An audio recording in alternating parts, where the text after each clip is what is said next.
Dollar প্রথম কোন দেশে ব্যবহার হয়? স্পেনে। এটি ভারতের পূর্ব দিকের একটি রাজ্য। পূর্বে নাম ছিল ডেনজং। এখন আমরা রাজ্যটিকে কী নামে চিনি? অসম।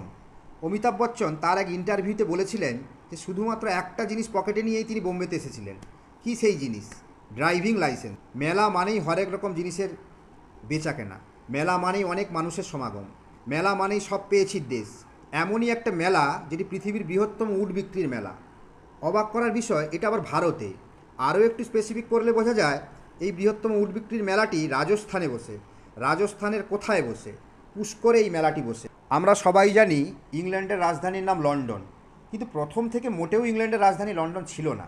তাহলে আগে ইংল্যান্ডের রাজধানী কোন শহর ছিল? উইনচেস্টার। দেশের পোস্ট অফিস বা ডাকঘর দেশের মধ্যেই থাকবে, এ তো সবাই জানি।